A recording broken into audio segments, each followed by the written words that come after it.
En el cine, las series y los videojuegos hemos visto la magia de hallar tesoros ocultos, pero más allá de la ficción, bajo la tierra y entre antiguas paredes se esconden huellas casi invisibles, capaces de revelar historias sorprendentes. Y seamos sinceros, ¿quién no se inquietaría al encontrar el fragmento de un hueso enterrado o al hallar una figura misteriosamente pintada?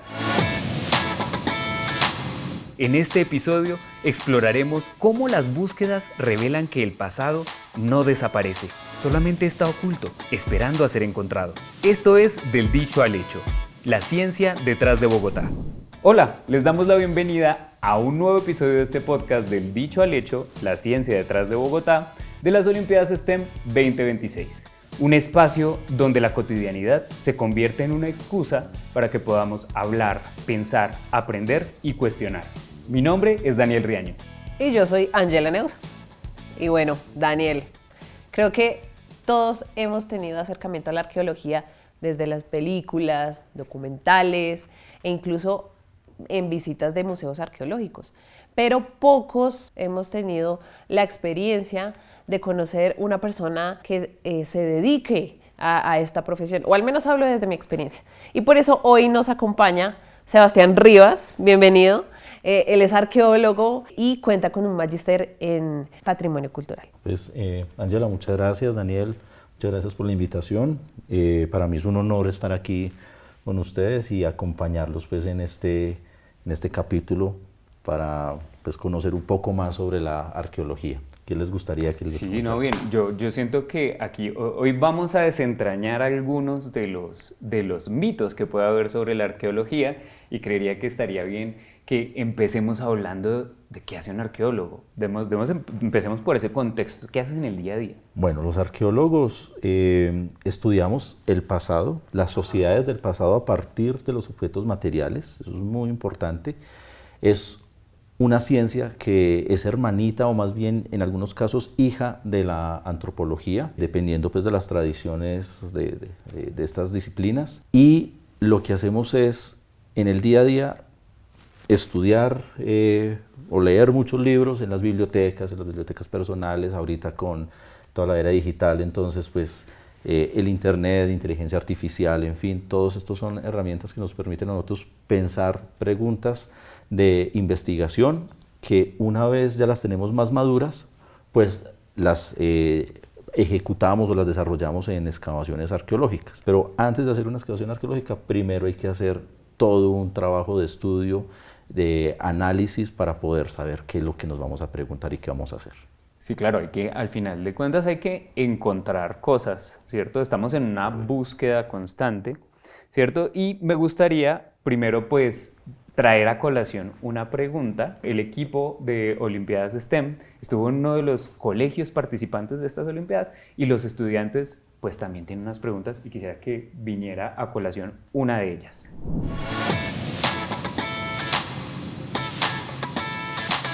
¿Qué es lo más común de encontrar en la arqueología?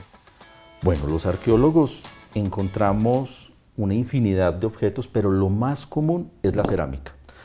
Los objetos cocidos en arcilla, en barro, pues son lo que más encontramos en las excavaciones. Y eso tiene que ver porque era mucho más fácil hacer este tipo de objetos pues, para estas sociedades del pasado, y a medida que se iban rompiendo, pues los iban reemplazando, y por eso pues empezó a generar una acumulación excesiva en todos los rincones del país de vestigios o de fragmentos de cerámica rota, ¿sí? Eso es lo más común. También después encontramos en segundo orden objetos en piedra, ¿sí? La mayoría de las sociedades que habitaron el territorio colombiano desarrollaron una tecnología de herramientas que era lítica en piedras. Entonces, si necesitaban un cuchillo, lo hacían en piedra.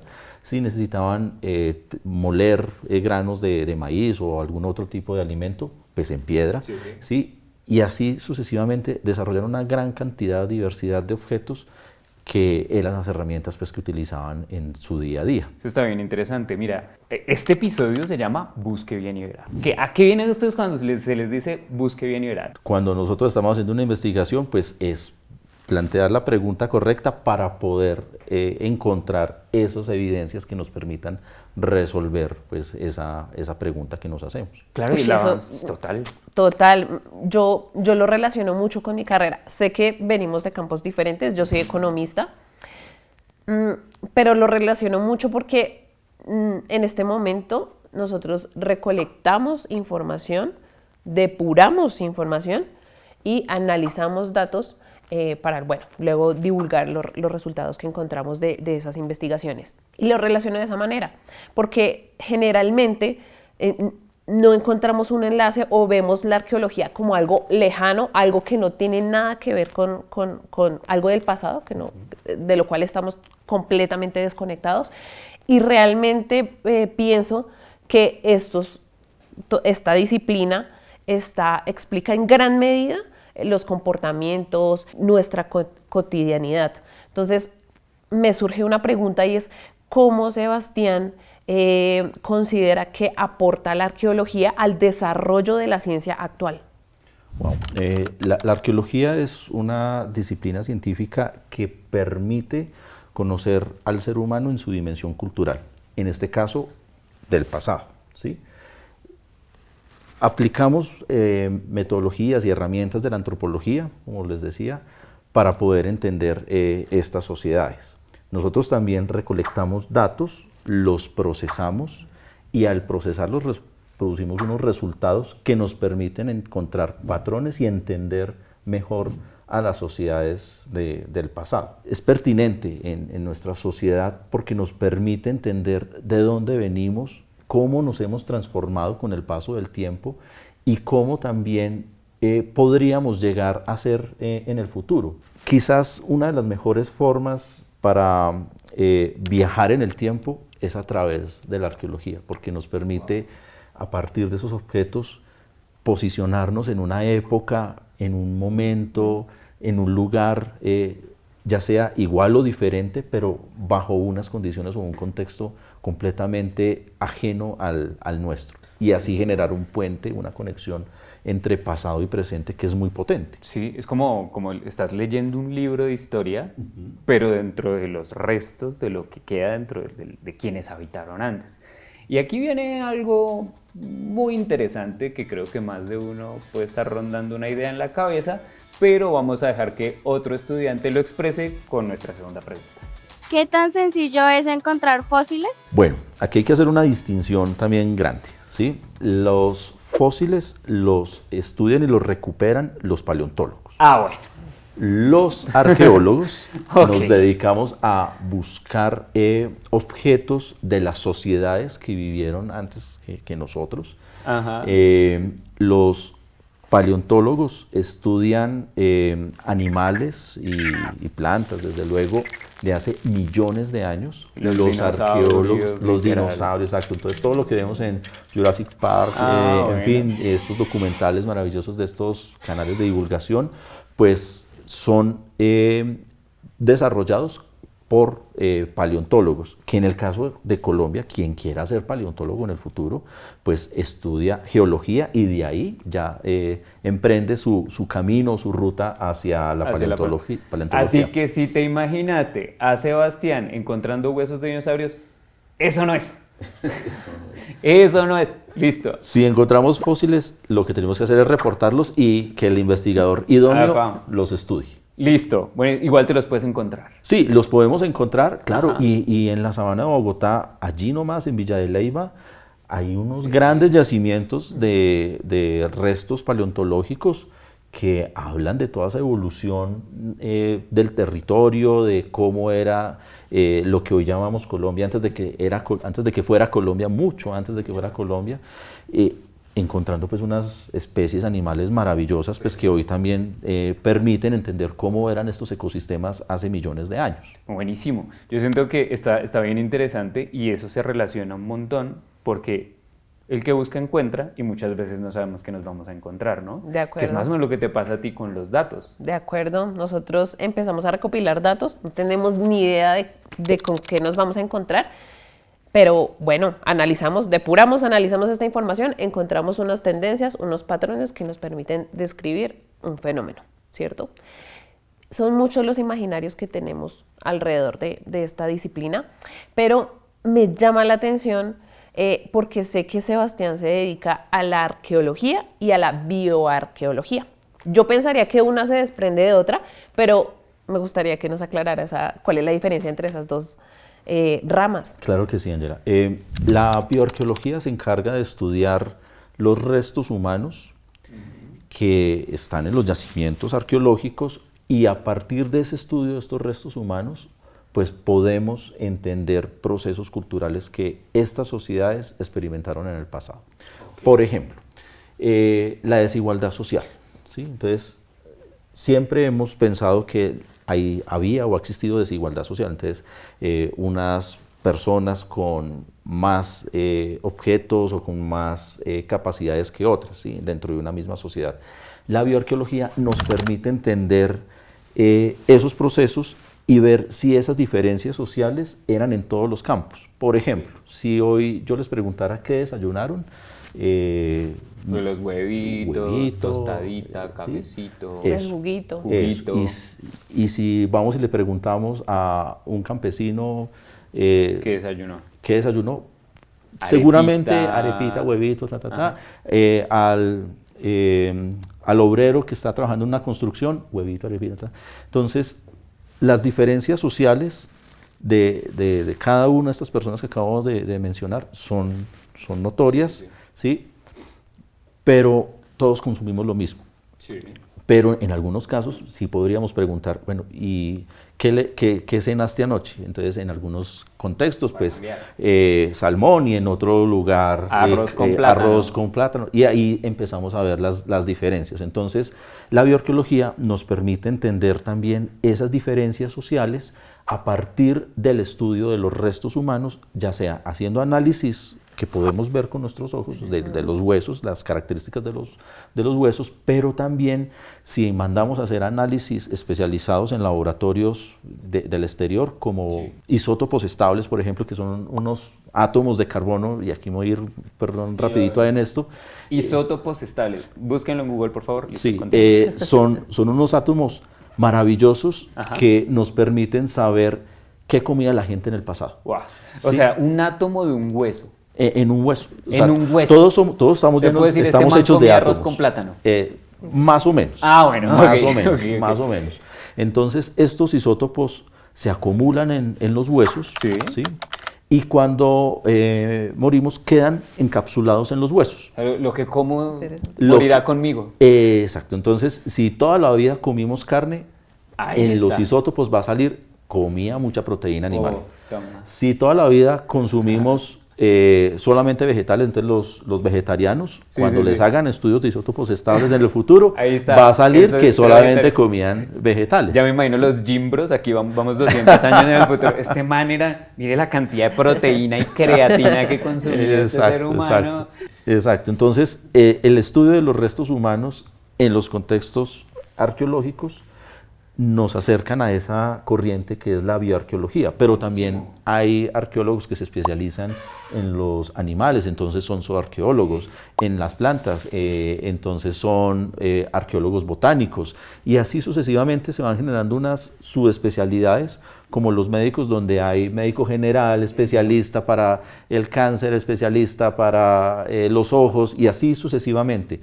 La arqueología se ha venido enriqueciendo muchísimo, afortunadamente, en los últimos años, generando cada vez más subespecialidades, pero todas buscando entender cómo vivía la gente en el pasado y cómo se han transformado las sociedades a lo largo del tiempo. Entonces esto suena bastante responsable, es una actividad del arqueólogo en donde tienes que tomar unas decisiones que son muy complicadas realmente de tomar. ¿Cómo haces? Bueno, la arqueología también es una disciplina que es muy política en ese sentido, porque decidimos qué conservamos, qué objetos conservamos y qué no conservamos, ¿sí? También es una disciplina maravillosa porque cada vez que hacemos una excavación, pues estamos asistiendo, digámoslo así, a un hallazgo que estuvo durante cientos o miles de años bajo el suelo, esperando a que en algún momento, esperando entre comillas, llegara el arqueólogo y descubriera estos objetos, ¿sí? Entonces, la responsabilidad es de proceder con todas las técnicas para poder recuperar este patrimonio y conservarlo, estudiarlo y poder pues, desarrollar actividades de divulgación y pues, ponerlo en contexto también con la sociedad. Me llama la atención que ustedes hacen un hallazgo, analizan este hallazgo y deciden, pues toman la decisión de almacenar o no este hallazgo. Y lo relaciono mucho con el análisis de datos porque pues nosotros recopilamos la información, la analizamos y bueno, estas bases de datos llegan a un punto en que se almacenan en un lugar, en un espacio encriptado, seguro, e incluso se llegan a anonimizar estos datos. Pues nosotros tomamos una decisión, como estábamos hablando ahorita, la decisión política de qué conservamos, ¿sí? El patrimonio arqueológico es también una decisión política en todos los sentidos, en el sentido en que decidimos qué se puede guardar y qué no se debe guardar, ¿sí? De las sociedades. Les voy a contar una historia. Por ejemplo, el Museo del Oro, que nació hacia finales de 1800, ¿sí? Empezó con una pequeña colección de objetos de oro que llegaban por parte de los huaqueros, se los vendían al museo, y estos objetos, si eran bonitos, los guardaba la junta directiva, los guardaba en unas vitrinas. Si eran bonitos. Sí eran Ah, bonitos. toma, es sí eran estético bonitos. la cosa. Sí, Ay, tan bonito. pero entonces podían llegar 20 narigueras y cogían 2 que estaban muy bonitas y como el resto se le parecían, decían, bueno, esto para fundición. ¿Sí? Entonces, de esta forma, el Banco de la República pues, fue adquiriendo oro para convertirlo en lingotes y esos lingotes pues respaldar, digámoslo así, el peso colombiano, ¿sí? Hasta hace muy poco todas las monedas decían valor peso en oro, 1 peso en oro, 2 pesos, 50 pesos en oro, porque estaban respaldados en la cantidad de oro que la nación podía soportar ante la banca mundial, por decirlo así. Desde 1991, cuando cambia la Constitución, surge también la Ley General de Cultura, ¿sí? Y eso es uno de los avances también políticos más grandes que ha tenido la Constitución para la protección del patrimonio cultural, ¿sí? Entonces se toma esa decisión de evitar que los objetos arqueológicos se vendan, se huaqueen, se intercambien, se hereden, ¿sí? El patrimonio cultural es inalienable, imprescriptible, inembargable, o sea que no se puede vender, no se puede regalar, no se vence, no caduca y no puede ser objeto de ningún tipo de sanción o intervención económica para adquirirlo, ¿sí? Y eso ha permitido que nosotros conservemos una gran cantidad de vestigios arqueológicos en los museos de Colombia. Pero entonces el Museo del Oro, que inició con esos objetos de oro que iban siendo recolectados por los huaqueros y que en la junta directiva decidían qué se fundía y qué no se fundía, pues se conforma pues, una de las colecciones arqueológicas de objetos de oro más grandes del mundo. Y es que estamos parados sobre la leyenda del Dorado. Y eso entonces me lleva a pensar que uno camina las calles de Bogotá sin dimensionar qué hay debajo de los pies de uno. Tantas cosas que pueden haber. Entonces, ¿qué otros espacios de Bogotá nos recomendaría para una persona que quiere dedicarse a esta profesión? Bueno, Bogotá tiene una larga historia de ocupación humana, de desarrollo cultural. Desde hace más de 14.000 años vivía gente aquí en este territorio y si hacemos huequitos en la calle de manera controlada, con permiso del Instituto Colombiano de Antropología e Historia, que es la entidad gubernamental que da las normas para poder hacer las excavaciones, pues vamos a encontrar con plena seguridad miles de objetos del pasado que están formando capas y capas y capas y capas de suelo que son capas y capas y capas de historia, ¿sí? En Bogotá tenemos afortunadamente muchos museos dedicados a la arqueología, entonces vuelvo y nombro el Museo del Oro, que es quizás el Museo del Oro más grande del mundo. Sí, está bien interesante ese dato. Del mundo, o sea, quizás no hay ningún otro museo en el mundo que tenga una colección de objetos orfebres más grande que la del Museo del Oro. Busque bien y verá que no hay otro. El Museo Nacional de Colombia, que es el museo que narra la historia de toda Colombia, ¿sí? El Museo del Casa del Marqués de San Jorge, perdón, el MUSA, que queda también en el centro, tiene una colección arqueológica muy grande de diferentes regiones de Colombia. Y en otras zonas del territorio colombiano, desde luego, pero de la Sabana de Bogotá o de Cundinamarca, hay otros museos muy bonitos con una gran cantidad de objetos arqueológicos. El Museo Arqueológico de Soacha, que tiene unos vestigios arqueológicos de una de las excavaciones más grandes que se ha desarrollado en el territorio colombiano, el sitio Nueva Esperanza. Está el Museo de Historia Natural y de Arqueología Jaime Capié Santa María, que es gestionado por Uniminuto, entre otras cosas. Es un museo con 2.600 piezas arqueológicas de diferentes lugares de Colombia. Y también tenemos el Museo Arqueológico Nueva Esperanza, que también es gestionado por Uniminuto, en donde también hay más de 35.000 objetos arqueológicos de una sociedad que vivió acá en la Sabana de Bogotá. Hay muchos lugares para ir y conocer y conectarse con el pasado, y nos permite también entender la larga historia de ocupación, pero también lo poquito que nosotros llevamos como sociedad en esta parte del mundo. Habían sociedades que vivieron aquí más de 2000 años, ¿sí? Mucho más de lo que nosotros desde luego llevamos existiendo como sociedad occidental, y nos permiten entender y aprender muchísimo de estas sociedades a partir de estos objetos. Eso que dices me recuerda mucho a la ciencia, me recuerda mucho, al final es un método, es como el método científico reflejado en una obra, ¿no? Tienes una hipótesis, debes excavar para encontrar, encuentras un hallazgo, sacas unas conclusiones, las revisas por pares. Mejor dicho, esto es una vaina bien Y realiza científica. una divulgación de Realizas esos una resultados. divulgación, exacto, están los museos, es una opción, Sí. pero en medio de todo la arqueología siento que tiene unos componentes que entran en lo científico, pero empiezan a salir de lo científico también, porque entonces podríamos juzgar lo que tú acabas de decir. Yo puedo juzgar, no sé, una medallita en oro desde un término estético. Y entonces ya nos metemos con temas artísticos, ya nos metemos con temas mucho más allá que están dentro de nuestra esencia. Entonces está bien interesante lo que estás encontrando dentro de tu profesión. Y yo te preguntaría, ¿cómo harías para comunicar esto? Listo, está la opción del museo. Listo. Tenemos un podcast. De acuerdo. ¿Qué otros medios, qué otras opciones tiene un arqueólogo para comunicar, para darle a entender a la sociedad su labor? Bueno, tradicionalmente lo que hacíamos era publicar artículos en revistas especializadas. Científico. Sí, entonces, tanto en Colombia como en otros países. Digamos que las revistas científicas más top han sido las de Estados Unidos, ¿sí?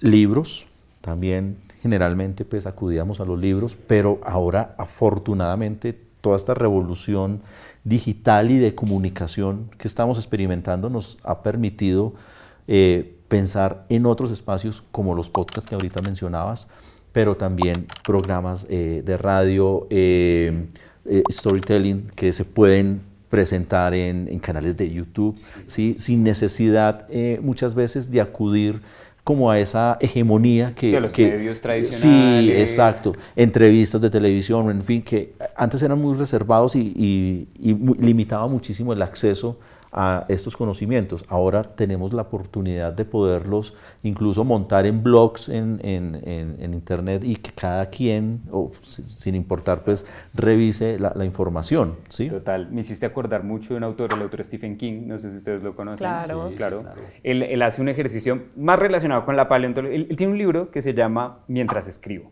y el man ahí cuenta como todo su viaje intelectual para llegar a estos niveles de creatividad, Inspiración. ¿cierto? Inspiración, una cosa tremenda, pero él parece no inducirlo, él parece no decir, yo tuve esta idea, no, yo encontré esta idea. Es como recabar y encontrar un fósil, ¿cierto?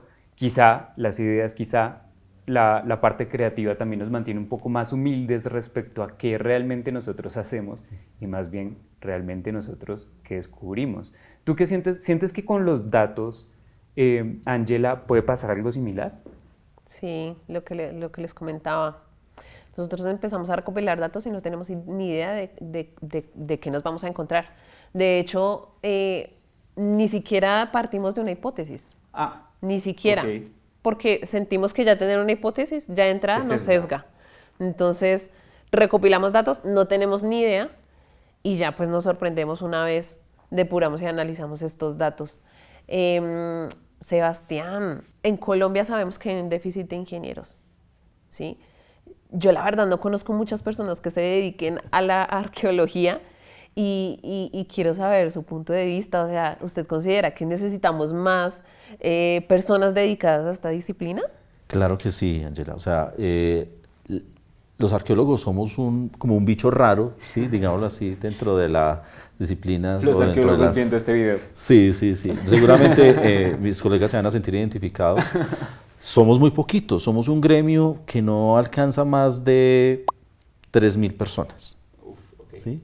Para todo Realmente, Colombia. Para todo ¿sí? Colombia es... Y a veces ocurren crisis, digámoslo así, en el mercado, por decirlo así, de ausencia de arqueólogos. Ojo, ¿sí? ok. Porque en el país, a partir de la Constitución del 91, también se hizo ley que cualquier empresa que vaya a desarrollar proyectos de ingeniería y que necesite tramitar licencias ambientales, tiene que desarrollar proyectos de arqueología. Okay. Entonces, las empresas de hidrocarburos, de vías, de transporte aéreo, en fin, que necesitan construir un aeropuerto o de energía, tienen que desarrollar proyectos de arqueología preventiva para recuperar esos patrimonios que están en el subsuelo y que son de todos los colombianos, que entre otras cosas yo no les había mencionado. El patrimonio arqueológico es patrimonio per se, o sea, no necesita una declaratoria como los cantos de trabajo del llano, como los amasijos, como por ejemplo... Como el vallenato. O el vallenato, sí, que adquieren patrimonio. esas categorías de patrimonio cultural y que tienen que pasar una serie de trámites ante el Congreso para poderlos declarar. El patrimonio arqueológico, una vez se encuentre, ya tiene esa categoría y hay que aplicar todas las medidas para conservarlo, ¿sí? Entonces, es necesario que existan más arqueólogos, no solamente para suplir la demanda de estas empresas, sino también para poder pensar muchísimo mejor cómo vivían las sociedades en el pasado, pero también cómo ese conocimiento que podemos extraer del pasado lo podemos aplicar en la actualidad, en la cotidianidad. El manejo de aguas, por ejemplo, el uso de ciertas plantas para tratar enfermedades, la crisis alimentaria que el mundo va a enfrentar en el futuro se podría solucionar o se podría enfrentar por lo menos si se aplicaran los conocimientos de la arqueología. Y les voy a contar algo así por encima. Todos los años sufrimos o escuchamos en noticias, nosotros acá en Bogotá, pero se sufren en la costa norte, las inundaciones de la Mojana. ¿sí? Sí. Todos los años es noticia la Mojana, que el Jarillón se desbordó y que acabó con tantas plantaciones. Los inúes hace 2000 años ya tenían solucionado eso con los canales de cultivo. Y no solamente con los canales y camellones de cultivo, sino para controlar las aguas, sino que también producían alimentos en exceso que les permitía intercambiarlo con otras sociedades. Entonces, era una solución para las aguas y era una solución para la cotidianidad, para el abastecimiento de alimentos. Si nosotros hiciéramos eso, hoy en la sabana de Bogotá también, que teníamos camellones, los muiscas construyeron una cantidad de camellones impresionantes. Perdón, ¿qué son camellones? Los camellones eran estructuras, plataformas en tierra muy grandes, onduladas, ¿sí? Que tenían más o menos 1,5 metros, 2 metros de alto, que permitían que las aguas del río Bogotá, cuando llegaban las épocas de inundación, no se saliera de control, sino que inundara ciertas áreas, y así se podía tener agua fresca y limpia para el consumo, tener peces incluso para la pesca, y nutrir de humedad el suelo de la forma necesaria para poder plantar. Y cuando las aguas se iban, quedaba en el fondo el suelo húmedo, limo y los nutrientes para poder plantar en esa zona. Buenísimo. Donde así hubiese un verano intenso se podía plantar. Entonces los muiscas, los inúes y muchas otras sociedades tenían eso solucionado desde hace años, ¿sí? Si nosotros aplicáramos esos conocimientos y muchos más, créanme que no solamente estaríamos viviendo mejor, sino que no estaríamos preocupados de que si viene el invierno o que si viene la sequía, porque pues ya tendríamos la llave para hacerlo. Como quien dice, si conocemos nuestra historia, No tenemos que estar condenados No tendríamos a que estar repetirla. condenados a repetirla, correcto. Tal cual. Tu labor es muy importante, la labor tuya y de los 3.000 antropólogos y arqueólogos que nos estarán dando 3.000 visualizaciones en YouTube y que es muy importante lo que están haciendo y ojalá todos los estudiantes que están hoy en las Olimpiadas STEM, todos los estudiantes, pues así no estén dentro de las Olimpiadas STEM, dentro de todo el país, dentro de todas las instituciones, voltearan a ver a esta posibilidad que nos está brindando soluciones en términos ambientales, en términos de políticos, en términos, o sea, que tiene mucho por decir, mucho por contarnos y que pues hay que atreverse a explorar, hay que atreverse a excavar, hay que atreverse a hacer muchos. ¿Qué le dirías a un niño hoy que nos esté viendo desde los colegios para inspirarle y decirle, venga, usted podría ser un antropólogo, arqueólogo? Pues que la arqueología y la antropología son unas ciencias maravillosas que permiten incluso articular las herramientas tecnológicas más modernas que nos podamos imaginar, como la inteligencia artificial, por ejemplo, el análisis, todo el tema de ciencias de datos, nos toca hacerlo pues a los arqueólogos, tratar de diagnosticar enfermedades de las sociedades en el pasado, entonces también los antropólogos y arqueólogos podemos hacer eso con los conocimientos específicos. O sea, la arqueología es una ciencia tan transversal que hasta métodos o conocimientos de ingeniería nos toca tener para poder resolver ciertos problemas que nos encontramos cuando hacemos estudios de las sociedades del pasado. Entonces es una disciplina que parece ser anticuada, pero que por el contrario es muy moderna y que se va a modernizar cada vez más con el avance pues, de la tecnología. Entonces, a los futuros arqueólogos y antropólogos que nos están viendo, pues hay mucho por hacer. Estamos necesitados de arqueólogos, desde luego, y hay una historia grandísima todavía por descubrir que todavía no conocemos. Y entre esas está lo que va a ocurrir, está ocurriendo en este momento en la Amazonía. Están encontrando ciudades gigantescas que antes se creía que era una zona que no podía haber sido habitada por civilizaciones o por sociedades muy complejas, en el sentido en que podían construir sociedades y ciudades, perdón, a manera pues, de estados jerarquizados. Entonces, lo que hay por hacer en arqueología es muchísimo y está la puerta abierta para que lo podamos hacer. Bueno, Sebastián, muchas gracias por este espacio. Aprendimos mucho, ¿no? Ángela, muchas Creo gracias. que a ti. aprendimos bastante. Eso es. Más arqueólogos influencers, por favor. Bueno, muchas gracias a toda la comunidad, gracias a ti, Ángela, gracias, Sebastián. Así es como pasamos del dicho al hecho y esta es la ciencia detrás de Bogotá.